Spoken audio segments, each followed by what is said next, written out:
Hey everybody, Mike Pfeiffer, Pfeiffer Hobby Supply.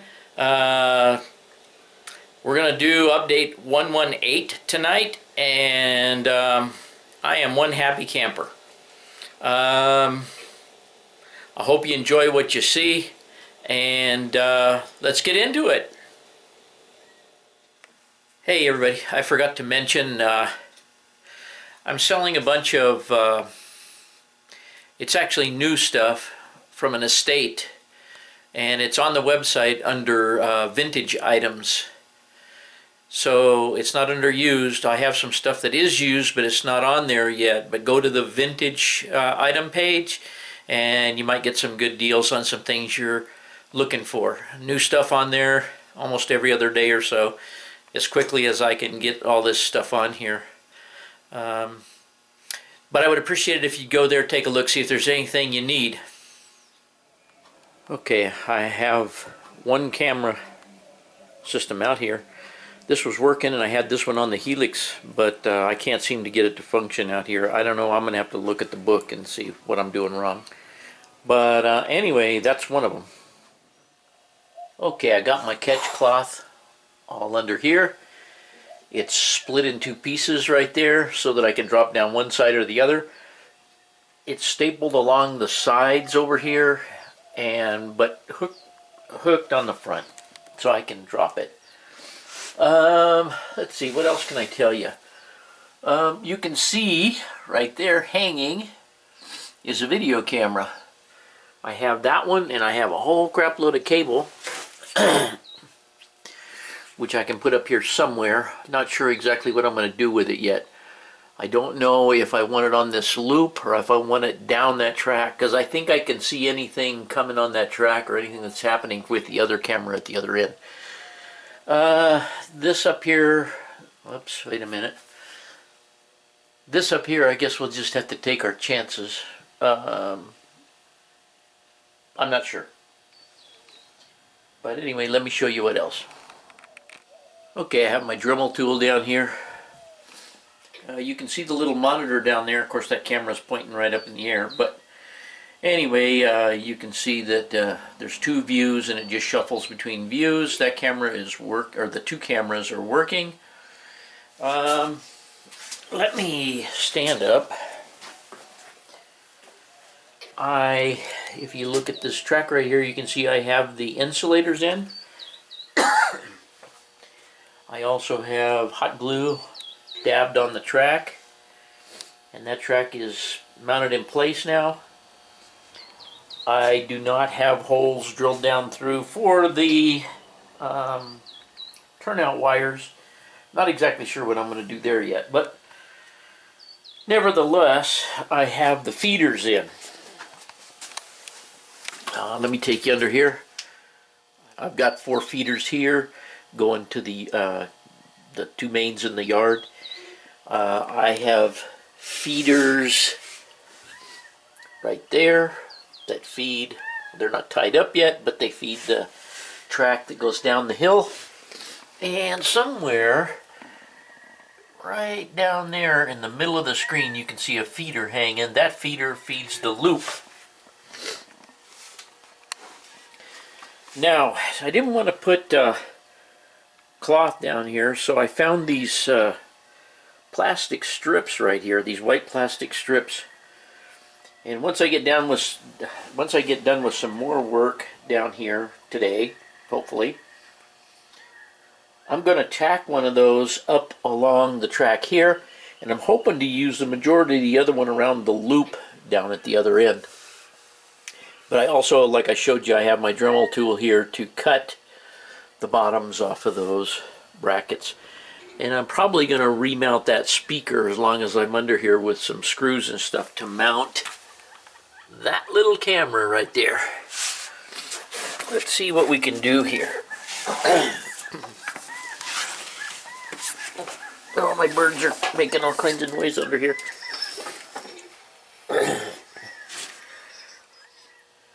And there we are in the camera taking pictures. And you can see that if I hold the camera up, I can see whatever I want it to see. So I got to get that mounted, and I got to get the other camera mounted. And then this This little black box will go somewhere on the front of the layout. It's already got some Velcro stuck to the back of it, so it'll Velcro up somewhere. You can see that I didn't get this wire hooked up yet. There's a lot to do in here yet. As long as I'm on the floor, I'm going to turn around. You can see that I got that piece of fascia mounted temporarily. I lost a lot of the boards that I attach it up there with, so you can see that there's screws in different places, and I'll have to fill holes and so forth, because I lost a lot of that with the foam and cutting the boards out to get the foam to fit. So, but it'll obviously it will stay up there, and I'll have to patch along the edge with scenery material, but it's up there temporarily so that when I move those things down there, down to the end where they belong, I can get up in there and I can mark that to be taken down and recut so that we can see in there. Anyway, I'm going to leave it at that for right now. Okay, it's kind of dark down here, but I got my camera mounted up there where it needs to be, and I found this vinyl. I think I said that in another video, and I've screwed it up along the track all the way down to the other end to keep trains from falling off. Someone suggested clear, but I couldn't find anything clear. This is some kind of window trim for plastic frame windows that adheres on the edge and covers up any gaps. You'll also know that you'll also see that I've cut off all the bottoms of my brackets so that I don't hit my head on them and all of that manure. And they're all cut off all the way down there. I have, with the exception of the camera hanging here, I have all the wiring down here tied up. And let me show you the camera view. Hang on a minute, let me get the camera.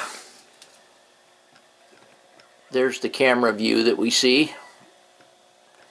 Of course, there's a light under there, so it kind of messes with the fact that you could see all the way up there. You could see any train coming up there. So I have that camera, and I can see partially around the corner down here. That being said, that's about all I've got done. Oh, I don't know if I did it in the other video. I finally got this wire tied up along the back side of the shelf, as well as the feeder wires to the yard. So this end is pretty much done, with the exception of routing the wires for the video camera. But today is Daytona 500. I got tired of watching the commercials, so I've given some time to it so I can skip through the commercials. And I'm going inside and watch. So that's it for today. Okay, gang, I took that train there with the two GP20s on it, and I have a cleaning car, a dragging cleaning car there, and then I was pushing my CMX car, which, as you know, they're extremely heavy, and I pushed it around, and I had a derailment down underneath, and I lost a caboose. I was looking all over for it, found it over there, actually back in, well, back over up in there, down there by that piece of green, whatever that is, hanging. Anyway, I couldn't figure out why I had a derailment there. Got the train past there, got it on up, didn't realize I was missing the caboose, couldn't find the caboose, went down there, found the caboose and that gondola car, the black one, and so I started trying to troubleshoot why it was derailing. I thought it was too close, the track was too close to the little guard that I put up, but lo and behold, somehow I must have set the hot glue gun down up there, and I had hot glue on the track. So I took down part of my little barrier there and pulled it back and took a knife up in there and cleaned off the hot glue, and wow, it runs through there. And I just got done, and I've got too much junk in here to run it through for you, but I just got done taking the front cleaning car off, and taking that train right there at 99% throttle at full speed, which it doesn't go extremely fast, but full speed around the entire layout in the reverse direction that I've been running it. And lo and behold, it works. And the funny thing is, where I had that glue, I didn't have a derailment issue going downhill, only coming uphill. But anyway, that's taken care of. I think all the track is good. If I can run a train up and down through there at full speed and not have anything happen, I'm going to call it a success story.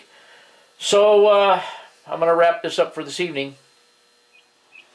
Okay, gang, I got the catch curtain up over there. Got all the wiring tied up all the way down. Got all the wiring neatened up over here. The only thing that's hanging down is the MRC sound unit and the cords, the light cord, and the cords for the camera, which are dangling from the front of the layout. Other than that, all the wiring is tied up with the exception of over here, because I have to take that fascia off again, as I've said. So, I think we're doing pretty good. Okay, my little train here has been running around about 6 or 7 laps with no issues, no derailments, no stalling, no nothing. It's just heading down the hill here, and if I swing around over here gently, it took about 3 minutes and 45 seconds to get from that tunnel portal right over there to that point I just showed you. So I'm going to time it and find out how long it takes to get around the whole layout at a speed setting of 14 on my throttle with those 2 particular locomotives. Okay, gang, I was able to get my bookcase back where it goes. Those 2 rolling cabinets in where they go, which I'm going to have to eventually move those. I've got some thoughts on the scenery up there, but I have all of my catch cloth on here all the way back to the corner. I did put some hooks back there. I had it stapled, but I put some hooks because I needed to get in that corner to hook up a camera. Got all my catch cloth under the loop and all my edging on the loop around here. And the train is, I don't know where the train is. It's somewhere on the loop. Okay, here comes our train now, and to get from that tunnel portal over there all the way down to my phone took 6 minutes and 13 seconds. So let's see how long it takes it to get back up to the portal. You guys have seen this shot before, but this is going into my loop. You can see here that I can look through this little peephole here, and I can pretty much see almost all the loop that I need to see back there. So that's kind of handy. Now the only thing I need to do here is I need to get a hook put up here for my light, and I need to get a hook put up there for my trash can. And once I do that, I can get those things up off the floor where they go. Then I got to find a place for that sound unit. I've said that before. And then I'm pretty much on the road here. You notice there that I used the vacuum and a sanding block, and I sanded off those holes that I filled where the old throttle pockets used to be, and I'm going to paint that some point in time. Okay, now my train has gone around the loop and we're at 7 minutes and almost 8 minutes. Okay, our train is almost at the portal, and I stopped it when it got there, and it took 13.5 minutes to make a full lap of the layout now, top to bottom and back to top. So I'm sure that will answer many questions that people have, and this is part of the reason I did this, is because now I could have a couple of trains out there and separate them by a very long gap. So anyways, that's where we are, and I'll probably soon try and post a video. Okay, gang, I got the floor all swept up. I'll come back to that there in a minute. Got the floor all cleaned up all the way along back there, and like I said, all the catch cloth is in. Almost all the work is done back there. I found a place to put this little Symphony sound. You don't see these around anymore. But they're kind of cool. Anyway, you can't hear them. Anyway, it's kind of a cool little deal. And then I put a hook up from my garbage can. I wound up hooking the light to one of the hooks that holds the catch cloth. So we're all set there. All my appliances are back there. Oh yeah, I was just looking up there. I need to take out that LNWI that's going out to the club, and I need to do that sometime tonight. But anyway, I guess what I'm saying is, with the exception of getting this screen mounted somewhere, I'm just about done tying up all the wire. I got these wires to tie up, and when I get that done, then I'm going to bring my rolling cabinets back here and put them in place. Now, for the screen, I'm thinking about right there, where that tile was. Although, that might not be a good place. It's right up against the wood there. I don't know, I might be able to work around that, put the screen down lower. I'm not exactly sure, but I'd like to have it there because if you're standing here working on the layout and you want to keep an eye on the train, you're kind of close vision right here, and there's not a lot of space. But I could certainly look down there and see if the train was showing. I mean, I can see that monitor from, I mean, you can't see in this. Looks puny here, but I'm standing 4 feet away from it, and I could certainly see it down there on that end. And by the way, there's our train still going around. I know the first question is going to be, well, how many cars can you pull up there? Well, I don't know yet because I haven't gotten that far. We're going to work on that on the next video or something. But I just wanted to show you what I have gotten done, and that's it for now. Okay, everybody. That's about it for tonight, and I have, in future videos, I have some plans for this area back here. Not for scenery per se, but ways to handle the trackage and things back here. But we'll leave that for future reference, and I hope you enjoyed the video tonight, and as usual, thanks for watching.